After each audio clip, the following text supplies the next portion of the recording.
Welcome back. This is World Insight. I'm Tian in Hainan this week. China has taken a series of measures to boost the consumption, which are keen to greatly benefit both China and the world. Nestlé, the world's largest food and beverage company, has gone through the ups and downs of the Chinese market, but has been keen to stay close to Chinese consumers. On this, I talked to Laurent Freixe, the Nestlé CEO, at the recent China Development Forum. He shared his insights on China's tech innovation and how Chinese consumers' open attitude lend infinite possibilities for global businesses. As a company that is directly linked to your consumers, tell me more about what's your take on the latest China action plan to encourage consumption. I think it's a great news for the industry. China is a huge consumer market and has a lot of potential supporting consumption. Certainly the best news for the consumer goods industry. We are the leaders in this industry, so we will take advantage of that great opportunity that the government package will be offering to our industry. You were talking to your China team about the potential this market could offer. What do you think with this, shall we say, the spring wind in a way? How can you further articulate your potential here? You know, we have an amazing footprint in China that has been built up over the last 40 years. We got 21,000 employees, high quality, great talent. We got 23 factories, 8 research and development centers, and we are connected to the Chinese supply chain end to end. We historically have been engaged with the dairy, farming sector. We are also very engaged with the coffee sector in Yunnan. And we are building up on those strengths that we have established over the years. We got great partnership also with the retailers. So all of that is a strong basis from which we can grow in the future. We know that China has been developing very fast in the area of innovation. So how are you going to tap into the potential of your research centers, R&D centers here, and work with China, incorporating the best AI improvement and also AI technologies? The fact that the consumer is very open to innovation, new flavors, new products, so that's exciting. But it's also demanding because we have to move at the pace of the Chinese consumer. We got everything it takes to succeed. We got the talent, we got the manufacturing, we got the research and development, and we can take advantage of this powerful ecosystem. The message of the Prime Minister was also around collaboration, and we can collaborate with the best startups, with the best companies that can help us and support us in taking advantage of technology, in particular AI. So we see China as a prime location for developing new products, new services, and taking advantage end-to-end from farm to fork of AI technology. So it's not just in China for China, but in China for the world in a way. Absolutely. In China for China primarily, but many things that we are developing in China because of the speed of the Chinese market, because of the sophistication of the Chinese market, are relevant for the world. So it's China for China and China for the world. What specific area of AI technologies and also innovation cooperation do you have in mind?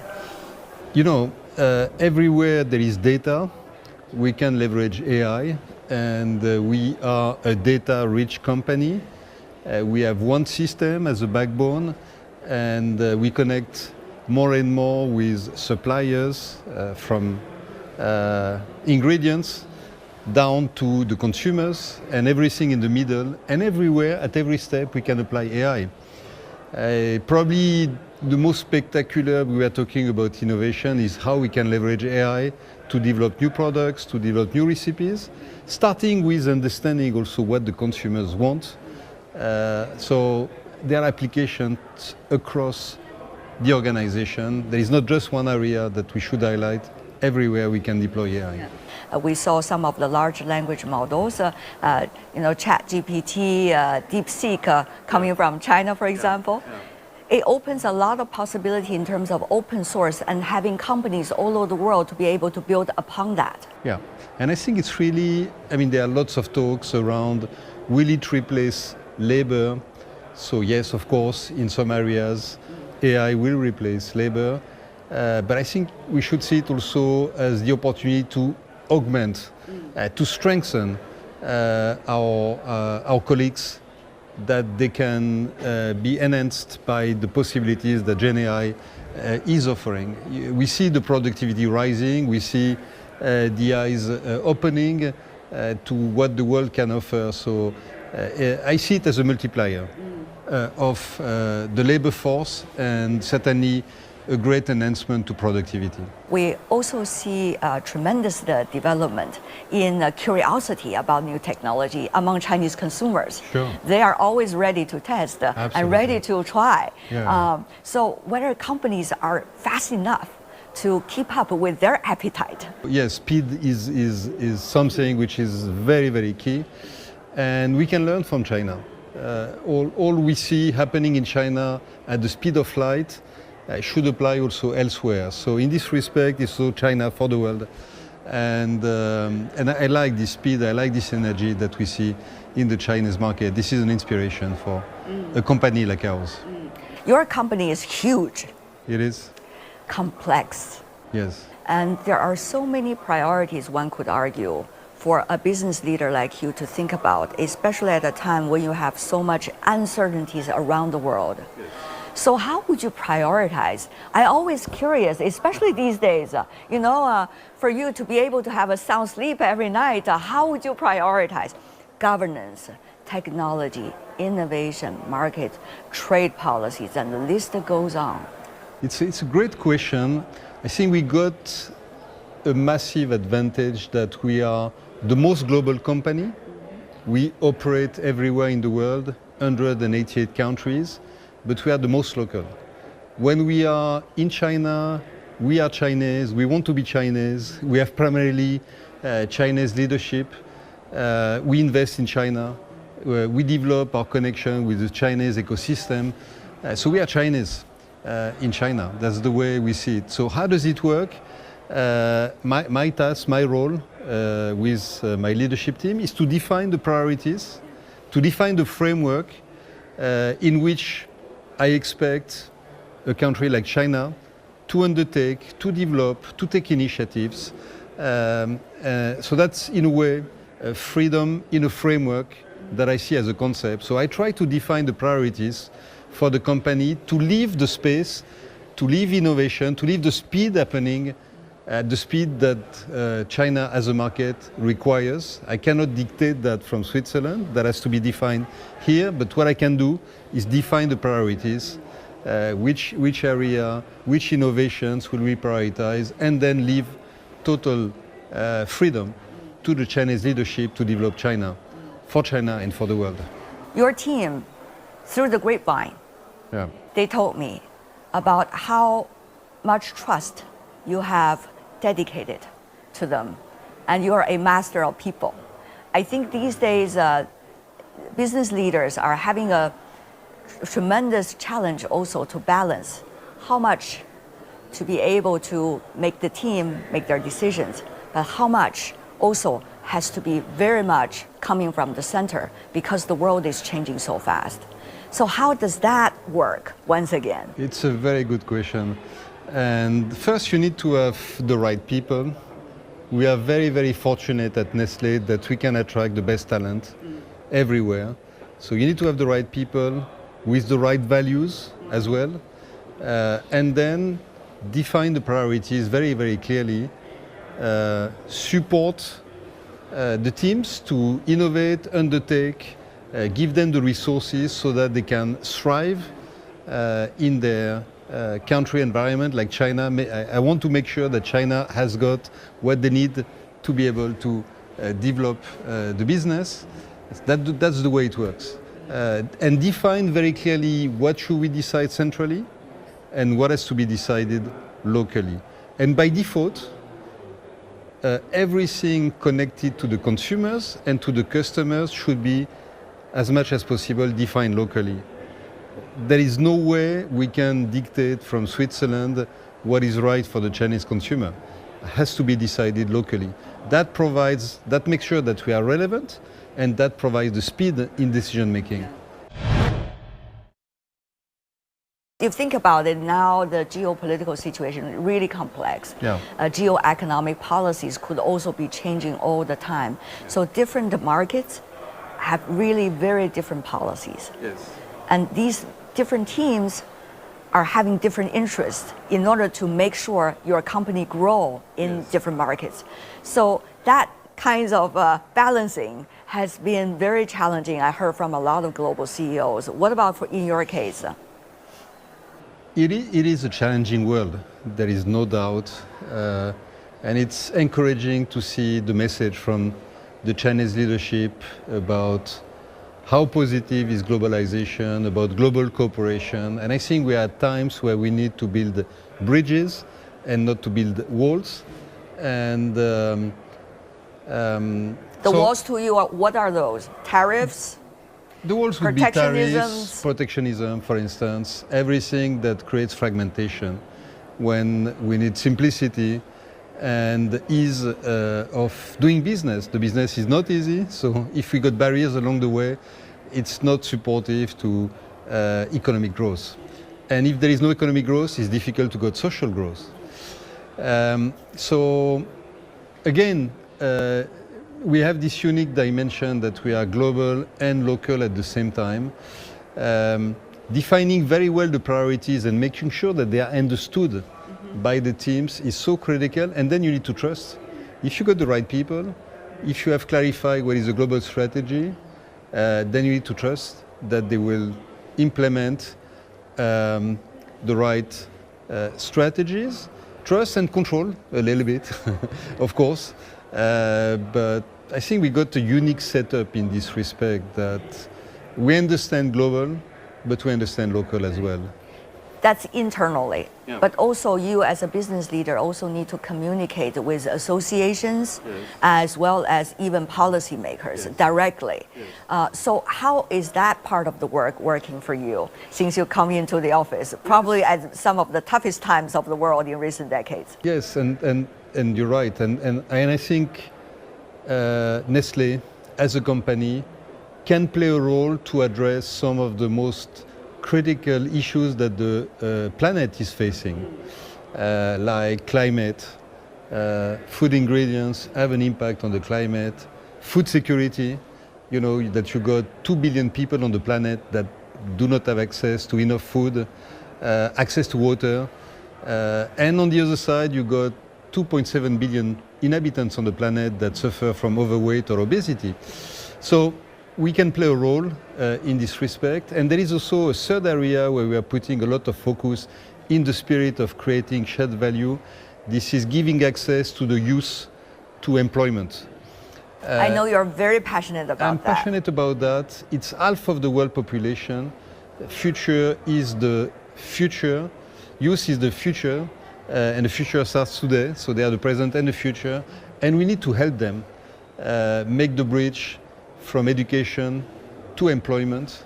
This is a factor of social and economic integration, and they will be the ones that will drive the transformation that we face. We think environment, sustainability, we think technology. The youth have to be part of it as leaders, as actors, and change makers. So that's why we believe in the power of the youth, and we want to help and support the youth. So you look at all those three areas and more, Nestlé has a role to play. But now, once again, there is the priority, how much you put into the investment on green and continuously, how much you put in order to make sure your business runs smoothly at a time of stagnation for many of the economies. Facing all the issues that I highlighted, there is no other way than to collaborate. Nobody can solve those problems alone, but indeed we can lead and we can make an impact. We have defined 3 critical priorities when it comes to environmental sustainability, and they are connected to our business. One is climate. The second is regenerative agriculture. That has an impact on climate, but that has an impact on nature and biodiversity. And that can have an impact on farmers' income, which is also so important. And the third one is circularity. This idea that, and I guess it resonates for the Chinese consumer and in the Chinese philosophy, that we should never think that there is an end of life to anything. We should not think linear, we should think circular. Everything should be reused, recycled in a way, and in that way we make a better use of the resources. Think food, think packaging. There is no reason why there should be an end of life. We can recycle, reuse everything. So that's the spirit that we want to drive our business and want to make an impact on climate, agriculture through regenerative practices and circularity. Even though supply chain these days, as a result of many complex issues in the world, could be a little bit tricky? Yes, they are tricky, no doubt. We see the impact of climate. If cocoa and coffee prices have increased so much, it's because of climate pressure, climate event. So they are tricky, but we are the first buyer of coffee in the world, and we buy excellent coffee from Yunnan, by the way. Yes. We are one of the major buyers of dairy in the world, and we buy also dairy for 40 years almost in China. We buy cocoa, the largest buyer of cocoa in the world. So we are connected to those supply chains. We work with the farmers. More than 500,000 farmers in the world work with us, I think 80,000 in China. So we are connected end to end. We have access to the highest quality food ingredients, and we want to support the farmers in their transition as well. So access is not an issue for us.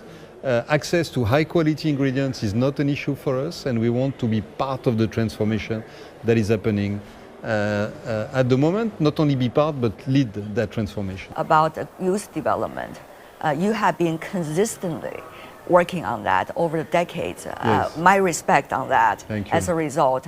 But job is a big thing for our society, not just for the young people themselves, but rather for business, for the society. So how do you see different markets that you're working in, the jobs that you're creating, especially for the young people here in China as well? In the world, especially in emerging countries, the dominating form of employment is informal, which means people without a contract, without any protection of any kind. So we want to promote quality job. We want to help youngsters get access to opportunities. In developed countries, normally employment is formal. In emerging markets, it would tend to be more informal.